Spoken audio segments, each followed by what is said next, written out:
नमस्कार दोस्तों आज दिनांक 24 नवंबर 2020 दिन मंगलवार को श्वेता मिश्रा यूट्यूब चैनल पर आप सभी का हार्दिक स्वागत है। दोस्तों हमारे चैनल पर विद्यार्थी जीवन से संबंधित महत्वपूर्ण खबरें होती हैं जो कि पूर्णतः ऑथेंटिक होती हैं। सभी ऑथेंटिक खबरों के लिए आप हमारा चैनल सब्सक्राइब कर सकते हैं, बेल आइकन प्रेस करना मत भूलिए। तो दोस्तों इसी क्रम में आज उपस्थित हूँ पहली खबर के साथ। 7882 लेखपालों की भर्ती का रास्ता साफ। अब 7882 पदों में लेखपालों की भर्ती होगी, जिसका रास्ता साफ हो चुका है। अब आयोग ने पहले वापस कर दिया था जब इसका प्रस्ताव भेजा गया था। आयोग ने दोबारा मांगा था एक साथ 17 18 18 19 तथा 19 20 में रिक्त पदों का प्रस्ताव आरक्षण प्रावधानों का पालन करते हुए एक साथ उपलब्ध कराने को कहा था, जो कि उपलब्ध करा दिया गया है और अब इसका फॉर्म जल्द ही आएगा। दिसंबर लास्ट तक या जनवरी फर्स्ट वीक तक इसका फॉर्म आ जाएगा, जिसको आप आवेदन जिसमें कर सकते हैं। इसके बाद अगली खबर है, यूपी बोर्ड दिसंबर में घोषित होगा परीक्षा का कार्यक्रम। तो कोरोना को देखते हुए परीक्षा का कार्यक्रम घोषित करने में अभी परिस्थितियां को देखना होगा, जिसकी वजह से कार्यक्रम घोषित नहीं किया जा सक रहा है। उत्तर प्रदेश माध्यमिक शिक्षा परिषद की हाई स्कूल व इंटरमीडिएट बोर्ड परीक्षा का कार्यक्रम दिसंबर में घोषित किया जाएगा। माध्यमिक शिक्षा विभाग प्रदेश में कोरोना संक्रमण की स्थिति का आकलन करते हुए कार्यक्रम तय करेगा। माध्यमिक शिक्षा बोर्ड की हाई स्कूल और इंटरमीडिएट की 2021 के लिए 45 लाख से अधिक अभ्यर्थियों ने आवेदन किया है। प्रदेश में कोरोना लगातार बढ़ ही रहा है, कंट्रोल में है नहीं। इस वजह से कोरोना संक्रमण को देखते हुए अभी आप देखेंगे खासतौर पर पश्चिमी उत्तर और एनसीआर के कुछ जिलों में संक्रमण बढ़ रहा है। लाखों विद्यार्थियों के लिए सोशल डिस्टेंसिंग के साथ परीक्षा कराने के लिए परीक्षा केंद्रों में संख्या अधिक रखनी होगी और परीक्षा के दिन भी बढ़ाने होंगे। विभाग के अधिकारी ने बताया कि विभाग दिसंबर में संक्रमण की स्थिति का आकलन करने के बाद ही कार्यक्रम तय करेगा। तो अब जो यूपी बोर्ड की जो परीक्षाएं हैं उसका कार्यक्रम दिसंबर में घोषित किया जाएगा कोरोना को देखते हुए। इसके बाद आपको बता दूं, मौजूदा सरकार के समय में जुलाई अगस्त में ही परीक्षा कार्यक्रम घोषित कर दिया जाता है, लेकिन कोरोना की वजह से अब दिसंबर में घोषित किया जाएगा। इसके बाद दोस्तों अगली खबर है, पहले दिन 91 चयनितों का अभिलेख सत्यापन हुआ।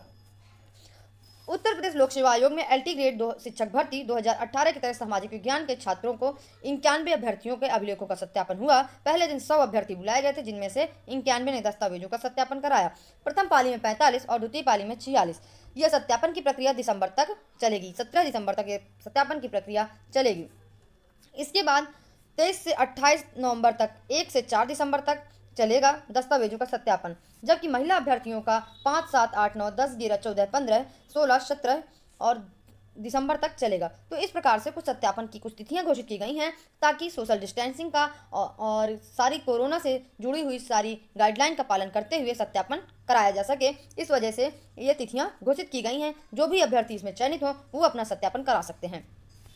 इसके बाद दोस्तों अगली खबर है, चयन बोर्ड कंप्यूटर शिक्षक पदों को विज्ञापन में शामिल करें। ये अभ्यर्थियों की लगातार मांग है। टीजीटी पीजीटी 2020 के विज्ञापन में कंप्यूटर शिक्षकों को शामिल करने की मांग तेज हो गई। सोमवार को यानी कि कल युवा मंच ने शिक्षा निदेशालय में धरना प्रदर्शन भी किया। अपर निदेशक को संबोधित मांग पत्र भी सौंपा गया। मंगलवार को इस मुद्दे पर युवा मंच के प्रतिनिधिमंडल की अपर निदेशक से वार्ता होगी, यानी कि आज युवा मंच के प्रतिनिधिमंडल की अपर निदेशक से वार्ता होगी। फिर इसके बाद आपको बताया जाएगा जो भी निर्णय होगा क्या हुआ। एसएससी सीएचएसएल 2018 स्किल टेस्ट 26 को। एसएससी सीएचएसएल 2018 टीयर 2 की परीक्षा में सफल अभ्यर्थियों का स्किल टेस्ट अब 26 नवंबर को होगा। यह 26 नवंबर को मध्य क्षेत्र के 7 शहरों में होगा। स्किल टेस्ट के लिए यूपी के 5 और बिहार के 2 केंद्र बनाए गए हैं। कोरोना के चलते हुए इस पहली बार प्रयागराज में से बाहर परीक्षा कराई जा रही है। पहले स्किल टेस्ट पूरा करने में 15 से 20 दिन लग जाते हैं। तो जो आपका ये स्किल टेस्ट होगा 4 अलग अलग पालियों में होगा। 9 बजे, 11:30 बजे, 1:45 में और 4:45 में होगा। पहले 2 शिफ्ट में टाइपिंग टेस्ट, तीसरे शिफ्ट में डाटा एंट्री स्पीड, फिर चौथी शिफ्ट में डाटा एंट्री स्पीड टेस्ट और दूसरी परीक्षाएं होंगी। स्किल टेस्ट के लिए एसएससी मध्य क्षेत्र के 7 शहरों में 17 परीक्षा केंद्र पर 9,994 अभ्यर्थी भाग लेंगे। तो जो सीएचएसएल 2018 का जो जिन अभ्यर्थियों ने पास करी है परीक्षा, उनका स्किल टेस्ट 26 तारीख को होगा। इसके बाद अगली खबर है, टीजीटी कला में फाइन आर्ट वालों को शामिल करने की मांग। उत्तर प्रदेश माध्यमिक शिक्षा सेवा चयन बोर्ड में टीजीटी कला की भर्ती में बीए फाइन आर्ट्स विषय को शामिल करने की मांग को लेकर लगातार अभ्यर्थी प्रदर्शन कर रहे हैं। चयन बोर्ड ने टीजीटी पीजीटी के आवेदन के लिए विज्ञापन निकाला था, लेकिन इसमें कला अध्यापक के पद पर भी आवेदन मांगे गए थे। इस विज्ञापन में कला शिक्षक के लिए जो अर्हता तय की गई थी वो फाइन आर्ट्स डिग्री धारकों को पूरी तरह से दरकिनार कर दिया गया था। विज्ञापन में फाइन आर्ट्स डिग्री धारकों को अभ्यर्थियों को पूरी तरीके से दरकिनार करके विज्ञापन में अर्हता कॉलम में इसका जिक्र ही नहीं किया गया। इसमें कला अध्यापन के लिए जो अर्हता तय की जाती गई है वह विचारणीय है। तो अभ्यर्थी लगातार प्रदर्शन कर रहे हैं, कह रहे हैं कि जो फाइन आर्ट वालों को भी शामिल किया जाए टीजीटी कला में, और फाइन आर्ट्स का कहीं नाम ही नहीं लिया गया है, तो इसकी अर्हता में फाइन आर्ट्स को शामिल करने के लिए लगातार अभ्यर्थी चयन बोर्ड में प्रदर्शन कर रहे हैं। इसके बाद अगली खबर है, यूपी पीएससी 328 पदों पर करेगा सीधी भर्ती।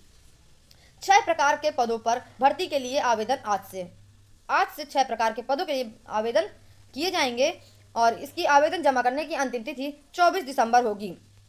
328 पदों पर सीधी भर्ती होगी और इसके बाद आयोग अपनी वेबसाइट पर मंगलवार को इसका विस्तृत विज्ञापन यानी कि आज जारी करेगा। इसी के साथ ऑनलाइन आवेदन की प्रक्रिया भी शुरू कर दी जाएगी। ऑनलाइन शुल्क बैंक में जमा करने के बाद आवेदन तिथि 21 दिसंबर और ऑनलाइन आवेदन सबमिट करने के लिए आवेदन तिथि 24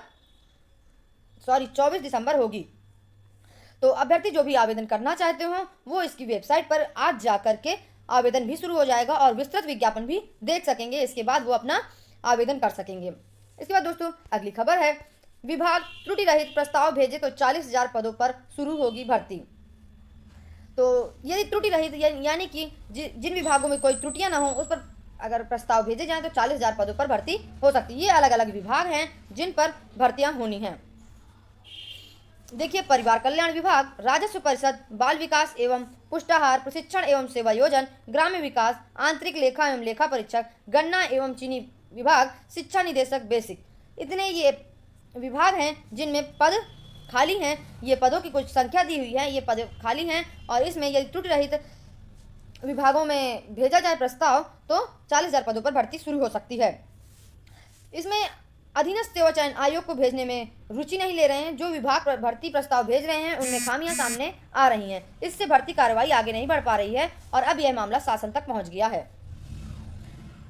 आयोग ने पूर्व में भर्ती के लिए लंबित 35,019 रिक्त पदों के 557 विभागों को लौटा दिए हैं। उन्हें आर्थिक रूप से कमजोर व्यक्तियों के लिए 10% आरक्षण को प्रस्ताव में शामिल कर नए सिरे से भेजने का निर्देश दिया है। नए सिरे से रिक्त पदों को की स्थिति जोड़कर प्रस्ताव आने पर रिक्त पदों की संख्या 40,000 हो सकती है। यानी कि अब ईडब्ल्यूएस का आरक्षण भी मिलेगा और इसमें रिक्त पदों की संख्या भी बढ़ सकती है। पहले 35,019 रिक्त पदों का प्रस्ताव भेजा गया था जिसे वापस कर दिया गया है। अब 40,000 से अधिक पद भी हो सकते हैं। लगातार अधिकारी अपनी मनमानी करते रहते हैं। अधिकारी अपनी बातों को ही देखते नहीं हैं। मंत्री जी आदेश करते हैं लेकिन फिर भी अधिकारी कुंडली मारकर बैठे रहते हैं, कोई भी काम करने के इच्छुक ही नहीं है। तो अब अधिकारी जो हमारे हैं सबसे ज़्यादा कमियां अधिकारियों में ही हैं। मंत्रियों में कम है, अधिकारियों में कमियां ज़्यादा हैं। तो कुछ ये विभाग हैं जिन पर जैसे ही प्रस्ताव पारित कर दिया जाएगा तो इसमें 40,000 से अधिक व्यक्तियां आएंगी। इसके बाद कंप्यूटर सहायक चयनितों के दस्तावेजों का सत्यापन 27 को। यूपी पीएससी परीक्षा 2019 का परीक्षा कार्यक्रम तय हो गया है। समस्त दस्तावेजों का सत्यापन 27 नवंबर को आयोग में किया जाएगा। चयनितों के हाई स्कूल इंटरमीडिएट के अंक पत्र प्रमाण पत्र की मूल व छाया प्रति, आरक्षण व स्थायी निवास का सक्षम अधिकारी द्वारा प्रमाण पत्रों की मूल व छाया प्रति, सरकारी कर्मचारी को नियुक्ति प्राधिकारी द्वारा जारी अनापत्ति प्रमाण पत्र की मूल प्रति देना होगा। जिनके अंक व प्रमाण पत्र में भिन्नता है वे शपथ पत्र प्रस्तुत करें। जिन अभ्यर्थियों के अंक पत्र या प्रमाण पत्र में भिन्नता है तो वो शपथ पत्र प्रस्तुत करके अपना दस्तावेजों का सत्यापन करा सकते हैं। इसके बाद दोस्तों अगली खबर है, टीईटी आजीवन मान्यता के संबंध में आदेश का इंतजार।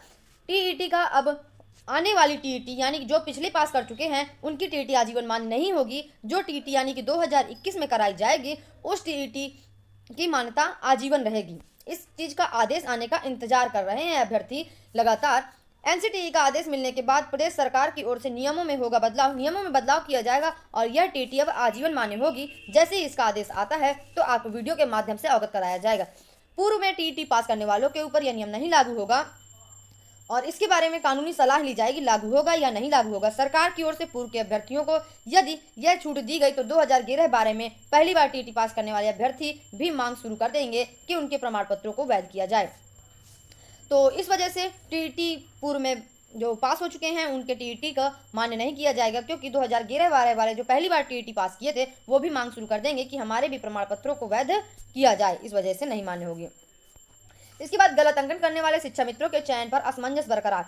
जो शिक्षा मित्र थे मानवीय त्रुटियों के कारण वो अपना जो उनको वेटेज मिलता है, तो वेटेज का वो नंबर नहीं उसमें चढ़वा पाए हैं, तो इस वजह से उनका नियुक्ति नहीं मिल पा रही है। उनको नियुक्ति नहीं मिलेगी, यह तय नहीं है मिलेगी या नहीं मिलेगी, या उन्हें सुधार का मौका मिलेगा या नहीं मिलेगा। इस चीज़ का कोई भी जिक्र नहीं हो रहा है। कॉलम में शिक्षा मित्र का उल्लेख नहीं होने से कई चयन से थे बाहर, तो उन्हें संशोधन का कोई मौका नहीं मिल रहा है। अभ्यर्थी लगातार परेशान है। शिक्षा मित्र संघ ने पैरवी भी की। शिक्षा मित्र संघ के जितेंद्र शाही आदि विभागीय मंत्रियों से अनुरोध भी किया था कि परीक्षा उत्तीर्ण को नियुक्ति का अवसर दिया जाए। जुलाई में परिषद के उप सचिव अनिल कुमार ने सचिव परीक्षा नियामक प्राधिकारी को पत्र भी भेजा था, शिक्षा मित्र को चयन सूची में शामिल किया जाए।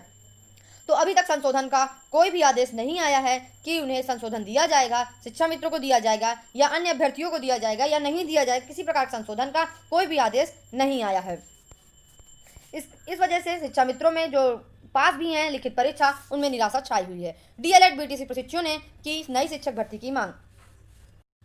डीएलएड बीटीसी प्रशिक्षण पूरे कर चुके अभ्यर्थियों ने नई शिक्षक भर्ती की मांग शुरू की है और इसको लेकर के विज्ञापन भी सौंपा है। महानिदेशक एवं बेसिक शिक्षा निदेशक को ज्ञापन सौंपा है कि डीएलएड 2017 बैच लगातार नई शिक्षक भर्ती की मांग को लेकर सरकार से और प्रशासन से गुहार लगा रहा है। हमारे माननीय शिक्षा मंत्री उन्होंने कहा है, जैसे ही ये 69,000 शिक्षक भर्ती हम पूरी कर लेंगे, टीईटी कराने के बाद हम 50,000 शिक्षकों की भर्ती इसके तुरंत बाद निकालेंगे, ताकि वह 2022 के चुनाव से पहले हमें 50,000 शिक्षक मिल सकें और ये सारी प्रक्रियाएं पूरी हो सकें। तो जैसे ही 69,000 शिक्षक भर्ती दिसंबर में पूरी हो जाएगी, इसके बाद आपकी टीईटी होगी। टीईटी के बाद आपको शिक्षक भर्ती का विज्ञापन मिल जाएगा। 50,000 शिक्षकों की भर्ती होनी है, जो कि नए विज्ञापन में आएगी। इसके बाद जेईई मेन 2021 परीक्षा जनवरी में अब नहीं होगी। पहले अभी आपको कुछ दिन पहले मैंने वीडियो के माध्यम से बताया था कि परीक्षा जनवरी में ही होगी, लेकिन कोरोना अधिक बढ़ रहा है। कोविड-19 की वजह से परीक्षा 2021 जेईई नीट की परीक्षा अब जनवरी में नहीं होगी। सीबीएसई की 12वीं की कक्षा की डेट शीट जारी नहीं होने के चलते इसमें देरी होगी। कोविड-19 और सीबीएसई की 12वीं की डेट शीट नहीं जारी हुई है, जिस वजह से इसमें देरी हो सकती है। जेईई मेन 2021 की परीक्षा फरवरी में कराए जाने की तैयारी चल रही है, यानी कि परीक्षा हो सकता है फरवरी में हो। एनटीए को जेईई मेन की परीक्षा साल में 2 बार जनवरी और अप्रैल में करवाती है। इस बार देरी संभव है, इस बार देरी हो सकती है क्योंकि 12th के एग्जाम भी नहीं हुए सीबीएसई बोर्ड के, और इसके बाद कोविड-19 भी लगातार बढ़ता जा रहा है। तो इस वजह से जेईई व नीट के एग्ज़ाम इस बार हो सकता है जनवरी में नहीं हो और अप्रैल में हो और फरवरी में हो, और लेकिन जेईई मेन 2021 अब फरवरी में ही होगा। जनवरी क्योंकि डेट शीट नहीं जारी हुई है, इस वजह से अभ्यर्थी नहीं कर। तो दोस्तों आज बस इतनी ही खबर। अगर आपको मेरा चैनल अच्छा लगा हो तो जरूर सब्सक्राइब करिएगा, बेल आइकन प्रेस करिएगा, और जो नए व्यूवर हो वो सब्सक्राइब करने को बिल्कुल नहीं भूलें और बेल आइकन को भी नहीं भूलें। Thank you.